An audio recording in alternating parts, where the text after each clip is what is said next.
Agus Kristiono dari SD Negeri Karangduren Online. Pada kesempatan kali ini saya akan menyampaikan tentang praktek coaching, yaitu tugas modul 2.3 program pendidikan guru penggerak angkatan 8. Sebagai seorang coach, salah satu peran terpentingnya adalah membantu coaching menyadari potensi yang dimilikinya untuk mengembangkan kompetensi dirinya dan menjadi mandiri melalui pendampingan yang mengedepankan semangat yang memberdayakan. Pada kesempatan kali ini saya akan memaparkan coaching dengan alur Tirta. Selamat menyaksikan. Selamat siang Pak Zainal. Siang Pak Agus. Bagaimana kabarnya hari ini? Sangat luar biasa Pak Agus. Hari ini sangat istimewa sekali. Sudah makan siang? Alhamdulillah sudah Pak Agus. Alhamdulillah sudah. Berarti untuk kegiatan diskusi pada siang hari ini, kita semoga nanti ke depannya kita berjalan dengan baik. Iya Pak Agus. Pak Zainal, sebelumnya saya ucapkan terima kasih karena telah meluangkan waktu untuk berdiskusi pada siang hari ini. Pak Zainal. Pak Zainal kemarin WA saya untuk mengajak ketemuan untuk membahas soal apa ya Pak Zainal? Gini Pak Agus, saya menjadi seorang guru itu mengajar PPKN. Itu saya ada jadwal itu jam terakhir Pak Agus. Sekitar jam 2:30 sampai jam 3:30. Ketika saya pelajaran PKN itu ada beberapa siswa saya yang tidur Pak Agus, katanya ngantuk, capek, itu Pak Agus. Jadi minta Pak Agus bagaimana kita menyelesaikan masalah tersebut. Berarti di sini kasusnya Pak Zainal jam terakhir siswanya tidur, ngoten nggih? Ya Pak Agus. Berarti nanti untuk tujuan akhirnya dari hasil diskusi kita itu nanti Pak Zainal ingin mengharapkan yang seperti apa dari hasil diskusi? Harapan saya setelah berdiskusi dengan Pak Agus, saya dapat melaksanakan pembelajaran dengan murid-murid saya tanpa ada yang ngantuk, tanpa ada yang tidur, gitu Pak Agus. Jadi ilmu yang saya berikan, saya menggali potensi anak-anak itu juga bisa berjalan dengan lancar, gitu Pak Agus. Oke. Kalau menurut Pak Zainal, ya posisi Pak Zainal sekarang itu dari angka 0 sampai dengan 10 dalam permasalahan tadi itu Pak Zainal berada di angka berapa? Di angka 7 Pak Agus. Di angka 7 nih, di angka 7. Bisa ceritakan Pak Zainal kenapa bisa di posisi angka 7? Di angka 7 itu bagus, ya beberapa lah ada 4, 5 anak itu kadang saat pembelajaran saya itu dia ngantuk, katanya kecapean, eee, lelah, kemudian perutnya kosong, lapar, kemudian tadi malam begadang, kayak gitu. Ya dari saya ya tidak memaksa karena itu sudah keadaan, ya udahlah tak suruh tidur aja sekalian Pak Agus, kayak gitu. Daripada mengganggu dan pandangan saya juga tidak enak, kan lewat sana lewat sini kan, jadinya nggak enak sekali Pak Agus. Jadi tak suruh tidur gitu aja di belakang, kayak gitu. Tidur di belakang. Gurunya ikut tidur Pak Zainal? Gurunya ndak, nanti yang lain gimana Pak Agus? Kan masih banyak yang lain. Berarti di angka 7 posisi awal. Untuk selanjutnya nanti untuk target Pak Zainal itu pengennya di posisi berapa? Targetnya saya 9 aja Pak Agus. Di angka 9. Bila Di angka 9. Kalau bicara dengan analisis SWOT Pak Zainal. Analisis SWOT itu kan analisisnya para kepala sekolah, para di pabrik-pabrik seperti itu kan ada strength, weakness, opportunity sama Treatness. Nah itu kalau Pak Zainal sendiri dari dalam hatinya Pak Zainal itu memiliki kekuatan atau kelebihan apa dalam menghadapi permasalahan tadi Pak Zainal? Kekuatannya Pak Zainal.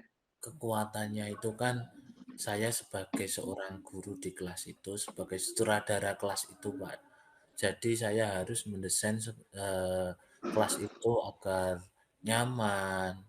Kemudian kewenangan saya itu kan menjadikan kelebihan saya sebenarnya, tapi kan juga saya harus memperhatikan keadaan siswa juga, Pak Agus, kayak gitu. Saya bimbang, Pak Agus, bagaimana mendesain pembelajaran dan eh, mengetahui keadaan siswa saya, kayak gitu. Jadi ya udah, saya yang kemarin-kemarin saya suruh tidur aja kayak gitu. Moga dengan ketemu Pak Agus kita diskusi nanti bisa ya menentukan metode apa yang tepat agar anak-anak itu bisa semangat. Walaupun ngantuk tetap ikut pelajaran gitu Pak Agus. Oke. Berarti intinya kekuatannya dari Pak Zainal itu membuat model atau cara agar anak tidak ngantuk, ngoten nggih, Pak Ya, Zainal? Pak Oh, Agus. nggih. Kalau berdasarkan untuk kelemahan-kelemahan yang dihadapi Pak Zainal itu, yang dimiliki Pak Zainal ketika menghadapi permasalahan tadi itu seperti apa? Kelemahannya itu yang pertama gini Pak Agus, kalau saya itu tidak bisa Eee, menolak permintaan anak itu. Kadang dia sudah ngeluh dengan mengutarakan, eee, kata-kata, "Pak, capek, lelah, cuacanya panas, saya belum makan, perut saya kosong, jadinya saya ngantuk," kayak gitu, Pak Agus. Jadi saya itu, ya udahlah ngono, saya suruh untuk tidur aja kayak gitu.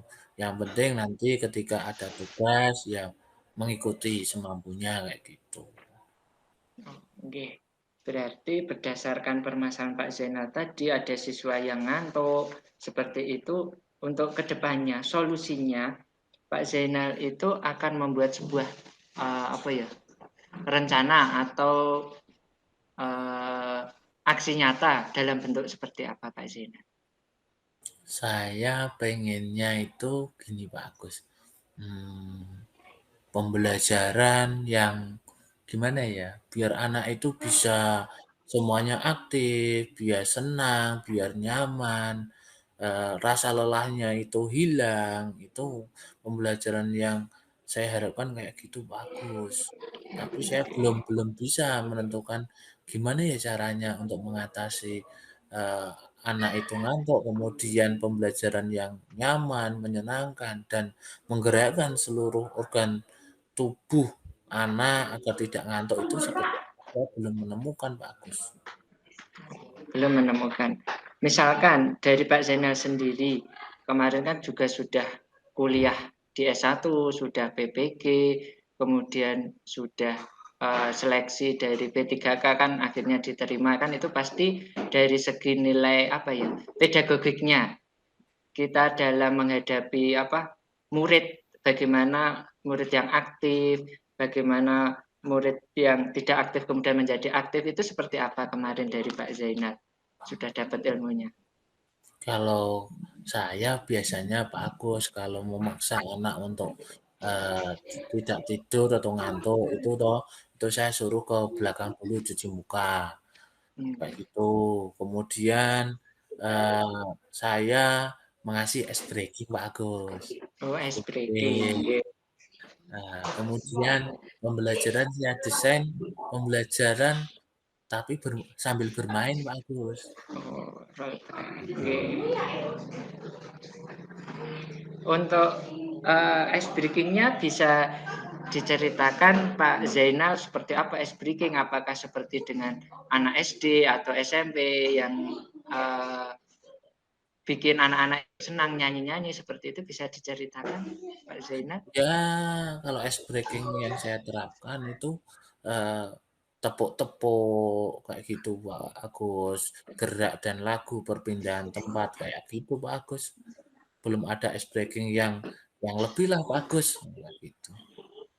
Ada yang lebih. Oke. Kemudian kalau untuk yang bermain tadi, bermain uh, peran ya, kalau namanya role play atau bermain game-game dalam pembelajaran itu seperti apa Pak Zainal? Bisa diceritakan? Biasanya saya Pak Agus, kadang anak-anak saya suruh untuk membuat soal, kemudian kita seolah-olah seperti kuis ranking 1 itu loh Pak Agus. Nah, Oh kayak nggih, gitu. juara Ya satu. jadi soalnya itu dari anak-anak, saya cuma fasilitasi nanti berkelompok, kemudian menjawab satu persatu kayak gitu.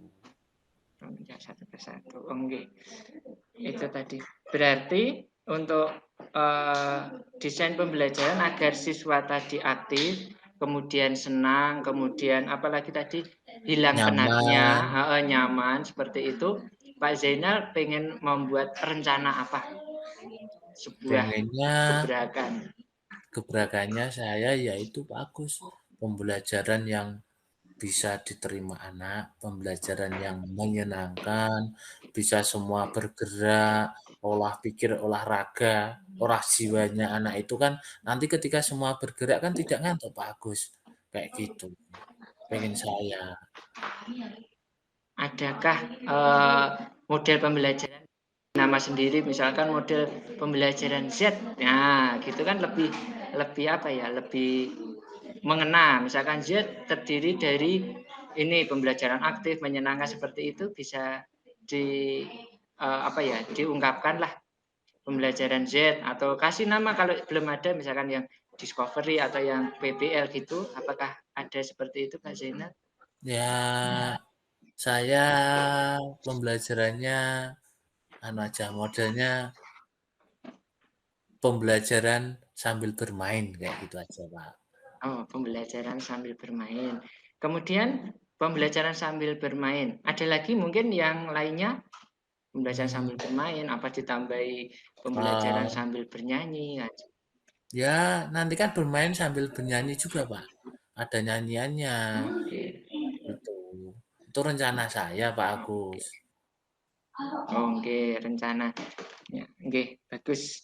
Kemudian untuk strategi atau langkahnya dalam pembelajaran yang tadi sambil bermain, Pak Zainal, adakah langkah-langkah strateginya, sintaknya? Langkah-langkah Langkah-langkahnya, strateginya itu toh Pak Agus, kalau Oke, gambaran saya itu kan saya membuat dulu rancangan kegiatannya, saya sesuaikan oke. kondisi kelasnya.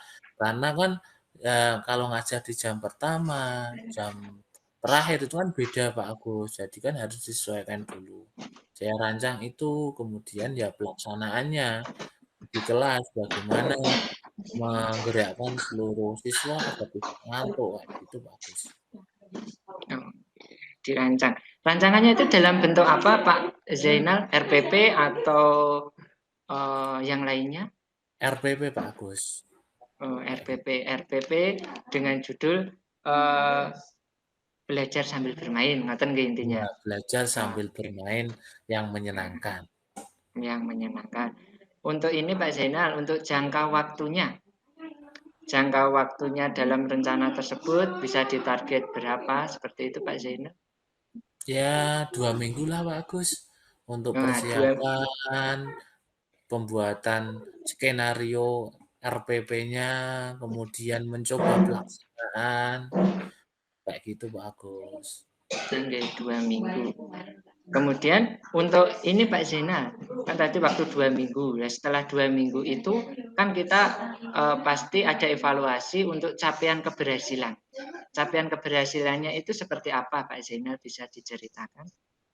Harapan saya, capaian keberhasilan saya itu dalam pembelajaran PKN di jam terakhir itu Pak Agus, itu tidak ada Oke. yang tidur, tidak ada yang merasa ngantuk. Jadi semuanya happy, semuanya senang, semuanya bahagia bisa menjalankan skenario pembelajaran itu dengan maksimal, dengan pengetahuan yang maksimal, dengan proyek yang dibuat itu secara maksimal, kayak gitu Pak Agus, harapan saya kayak gitu.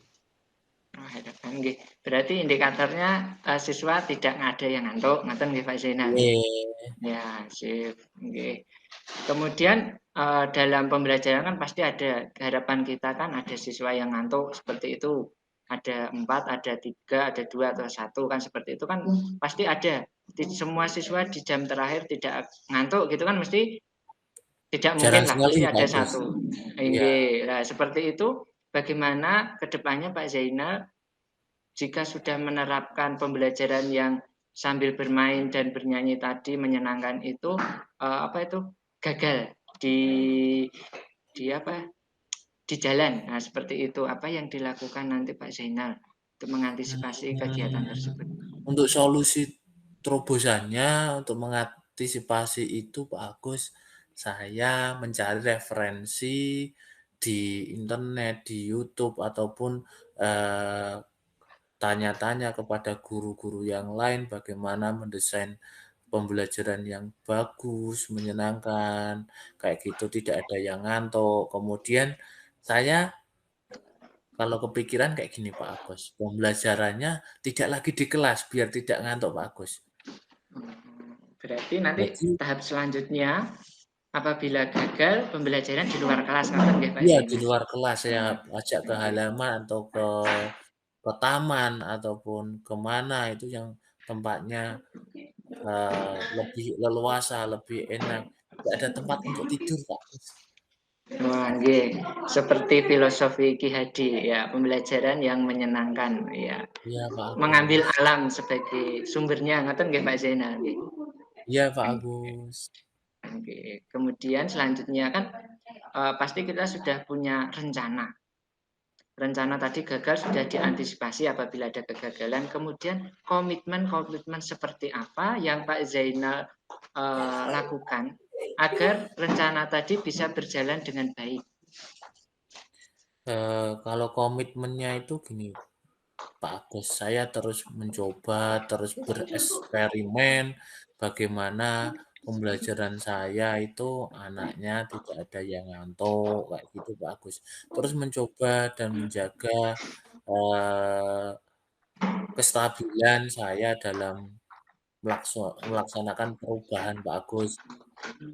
Dan komitmen itu kan tidak hanya dari saya Pak Agus, juga dari anak-anak juga. Hmm, Itu saya kayaknya mau gini Pak Agus, eee, memberikan motivasi belajar, kemudian menasihati jangan begadang, kemudian, eee, sarapan dulu sebelum berangkat sekolah, jaga stamina anak dari pagi biar sampai selesai sekolah itu fit terus Pak Agus, kayak gitu Pak Agus. oke, sip, bagus. Nggih. Kemudian nanti dalam rencana itu kan kita tidak bisa apa ya bekerja sendirian.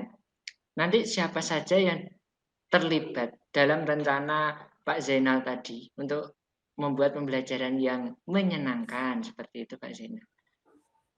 Kalau itu yang terlibat itu teman sejawat Pak Agus, nanti tak ajak, diskusilah kita di MGMP sekolah itu kompromi bagaimana mengatasi masalah ini, kemudian, eee, biasanya ketua kelas juga Pak Agus.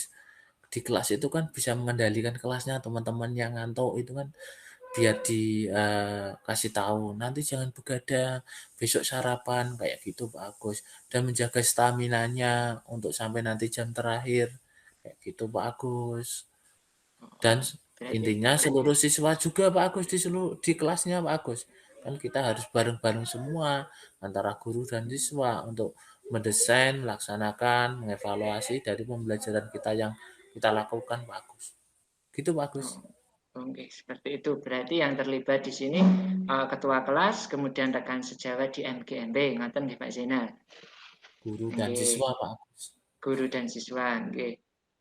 Kemudian untuk rencana tindak lanjutnya ke depannya dalam rencana aksi nyatanya Pak Zainal tadi apa yang akan segera Pak Zainal lakukan untuk mempercepat kegiatan tersebut terlaksana.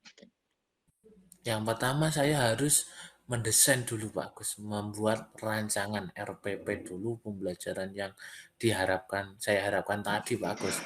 Bagaimana pembelajaran yang menyenangkan, mengaktifkan seluruh siswa, menggerakkan seluruh siswa agar tidak ada yang ngantuk Pak Agus.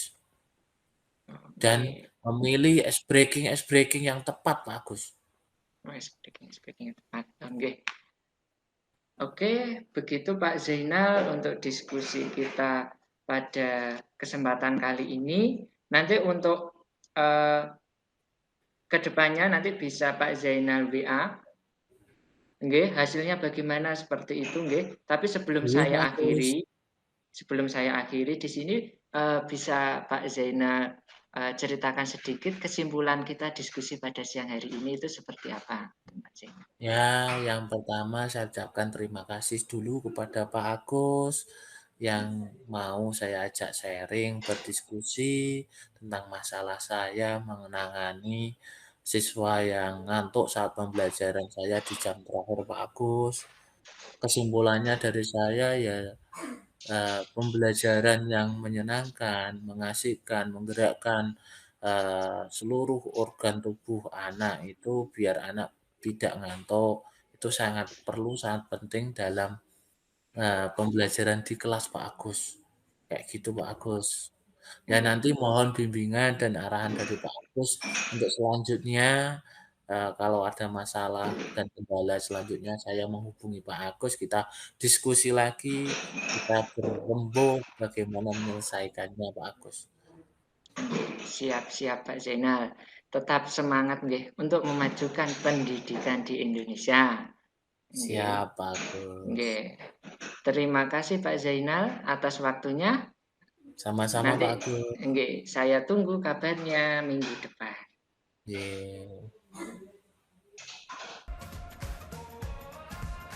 Demikian pemaparan hasil ruang kolaborasi modul 2.3. Semoga bisa menjadi inspirasi bagi kita semua.